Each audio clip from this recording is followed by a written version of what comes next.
Nah, jadi apresiasi seni karya seni ini tadi dia berasal dari bahasa Latin ya. Nah, bahasa Latin itu adalah appreciatius yang artinya penghargaan atau penilaian terhadap sesuatu.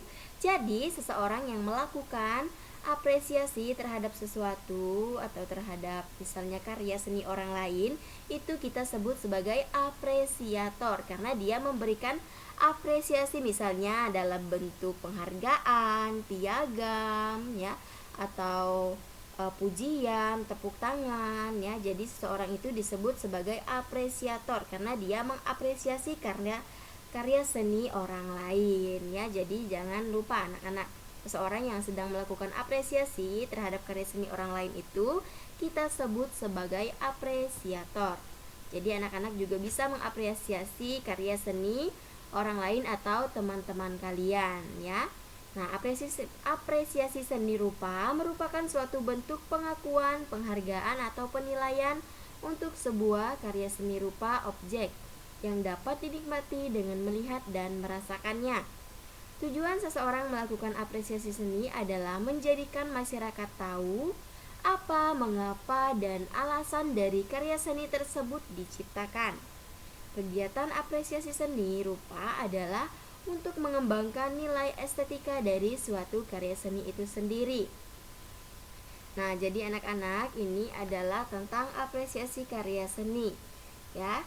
Jadi apresiasi seni rupa itu merupakan bentuk pengakuan, penghargaan kita dan penilaian kita terhadap sebuah karya seni orang lain ya, sebuah karya seni atau objek yang dapat kita nikmati yang sudah dibuat oleh orang lain, kita dapat melihat dan merasakan dari karya seni yang dibuat orang lain tersebut. Jadi, tujuan seseorang untuk melakukan apresiasi seni itu adalah menjadikan masyarakat di luar sana itu tahu apa, bagaimana, dan kenapa alasannya karya seni tersebut itu diciptakan oleh seseorang tadi ya. Jadi di situ ada tujuannya, kemudian ada alasannya kenapa apresiasi atau kenapa suatu karya seni itu tadi diciptakan oleh penciptanya tadi ya. Jadi kegiatan seni rupa adalah untuk mengembangkan nilai estetika dari suatu karya seni itu tadi. Nah, kemudian sekarang kita akan beralih ke buku tema kalian ya. Kalian bisa buka buku temanya itu halaman 31 di pembelajaran yang kelima ya. Nah, di halaman 31 perhatikan. Kamu sebelumnya telah belajar tentang padi. Tahukah kamu bahwa jenis tanaman yang berbeda mempunyai tempat yang berbeda untuk tumbuh? Ayo kita cari tahu. Amati gambar dan baca teks tentang tanaman padi dan teh berikut. Di manakah padi dan teh biasa tumbuh? Lingkungan yang seperti apa yang baik untuk tanaman tersebut? Padi. Padi pada umumnya tumbuh di daerah yang berhawa panas, banyak mengandung uap dan curah hujan yang cukup. Nah, sinar matahari dan suhu sangat mempengaruhi tanaman padi. Suhu yang baik untuk pertumbuhan tanaman padi adalah 23 Celcius. Nah, 23 derajat Celcius. Jadi, tinggi tempat yang cocok untuk tanaman padi berkisar antara 0 sampai 1500 meter di atas permukaan laut. Tanah yang baik untuk pertumbuhan padi adalah tanah berlumpur yang subur dengan ketebalan 18 sampai 22 cm. Diperlukan pengairan yang cukup agar padi dapat tumbuh dengan baik.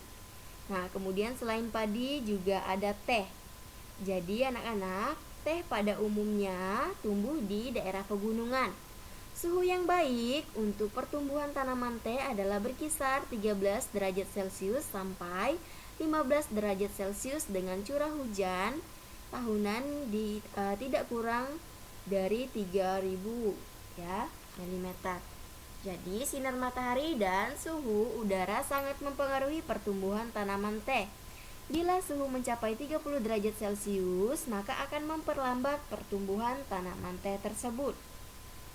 Jadi, tanah yang cocok untuk tanaman teh adalah tanah yang subur dan banyak mengandung bahan organik dan biasanya terletak di lereng-lereng gunung atau perbukitan. Jadi itu tadi tentang tanaman padi dan teh. Nah, kemudian setelah kita membaca cerita tentang tanaman padi dan teh, kita akan menjawab beberapa pertanyaan dari cerita tersebut. Nah, yang pertama, apa kesimpulanmu tentang tanaman padi dan teh di atas? Tanaman padi dan teh mempunyai tempat yang berbeda untuk tumbuh. Kemudian yang kedua, apa perbedaan antara tempat hidup tanaman padi dan teh? Padi tumbuh baik di daerah berhawa panas, sedangkan teh tumbuh baik di daerah berhawa dingin. Nah, menurutmu apakah padi bisa tumbuh dengan baik di pegunungan? Sebaliknya, apakah teh bisa tumbuh dengan baik di sawah? Jelaskan. Padi dapat tumbuh dengan baik di daerah pegunungan apabila tanah di daerah pegunungan tersebut banyak mengandung pasir, debu, dan lempung. Kemudian teh dapat tumbuh dengan baik di daerah pegunungan, di daerah persawahan yang bersuhu dingin dengan tanah yang banyak mengandung bahan organik. Apakah keadaan alam atau iklim dan bentuk muka bumi mempengaruhi pertumbuhan tanaman? Jelaskan. Ya, keadaan iklim sangat mempengaruhi pertumbuhan tanaman. Suhu dan kandungan unsur hara sangat mempengaruhi pertumbuhan tanaman. Nah, sebelum menanam tumbuhan tertentu, apa saja yang perlu diperhatikan agar tumbuhan dapat tumbuh dengan baik? Nah, anak-anak, di sini yang perlu kita perhatikan agar tumbuhan dapat tumbuh dengan baik, yang pertama adalah adanya sinar matahari. Kemudian yang kedua, kecukupan air atau curah hujan. Yang ketiga, suhu udara di tempat penanaman. Dan yang keempat, kadar asam di tanah tempat penanamannya. Jadi anak-anak, sebelum menanam tumbuhan tertentu, kita harus memperhatikan apa saja yang perlu kita perhatikan agar tanaman yang akan kita tanam tadi bisa tumbuh dengan baik.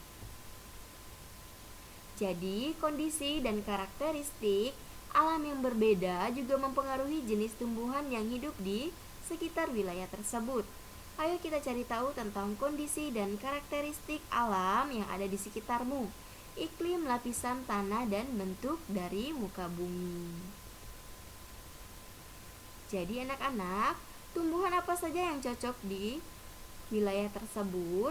Kamu dapat menggali informasi dari berbagai jenis sumber buku, yaitu bisa perpustakaan, internet, atau narasumber. Nanti kami bisa tuliskan hasil temuanmu pada kolom berikut ini. Nah,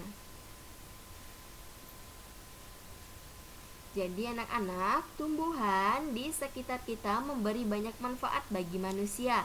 Selain untuk makanan, tumbuhan juga dapat dimanfaatkan untuk karya seni, seperti karya seni kolase yang telah kamu buat kemarin ya.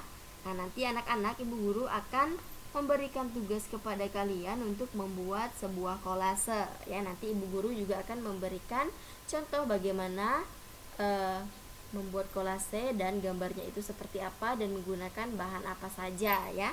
Nah, jadi anak-anak, ini tadi adalah apresiasi seni, merupakan suatu penilaian terhadap suatu karya seni, mulai dari mengenali, menilai, dan menghargai makna atau nilai-nilai yang terkandung dalam karya seni tersebut. Ya, jadi itu tadi ya tentang karya seni. Nah, anak-anak bisa pilih salah satu hasil karya temanmu nanti jika ibu guru sudah memberikan tugas kalian untuk membuat kolase di rumah masing-masing ya. Jadi kemarin ibu guru belum memberikan tugas untuk membuat kolase ya.